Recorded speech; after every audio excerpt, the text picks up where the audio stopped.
Ils ne se connaissent pas, ils ne se croiseront peut-être jamais. Pourtant, leurs destins sont liés par un geste qui ne dure qu'une dizaine de minutes. D'un côté, des citoyens qui donnent leur sang, de l'autre, des patients qui en ont besoin pour vivre. La première fois, je dirais, on était au cours quand les agents qui collectent les sangs sont venus. Ils nous ont expliqué que voilà, il y a des gens qui meurent par faute de sang dans les hôpitaux par jour.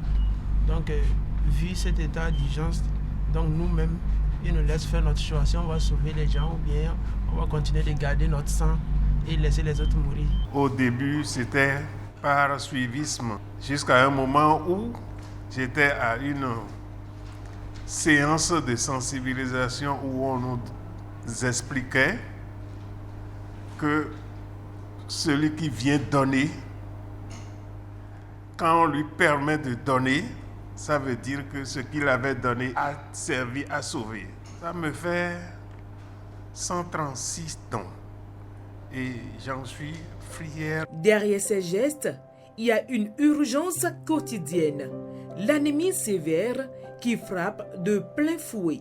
Mais il y a aussi un combat plus silencieux, celui des enfants drépanocytaires pour qui chaque poche de sang est une victoire pour survivre. Les enfants atteints de la drépanocytose ont souvent besoin d'être transfusés parce que leur maladie fait qu'ils font des complications qui sont liées au sang. On peut citer les hémolyses. Les hémolyses, c'est quand les globules rouges se cassent. Et quand les globules rouges se cassent, le taux d'hémoglobine, qui déjà n'était pas élevé chez eux, chute. Et donc, ils se retrouvent tout de suite en déficit, ce qui fait qu'ils ont besoin d'être transfusés rapidement, c'est-à-dire en urgence. À côté de ça, il y a beaucoup d'autres complications. Grâce à ces donneurs fidèles, des milliers de poches de sang sont collectées chaque année. Mais les besoins restent importants. Actuellement, les demandes sont très fortes. Il faut dire qu'au Bénin, c'est surtout pour les cas d'anémie que nous transfusons.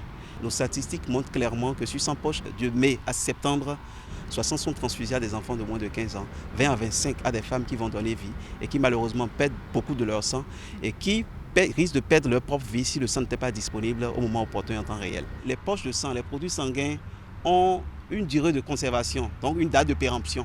Donc on ne peut pas constituer en un temps donné des stocks conséquents et attendre que le besoin arrive pour pouvoir y répondre. Du coup, il est important de renflouer de façon constante et permanente aux banques de sang. Quelques minutes suffisent pour donner son sang.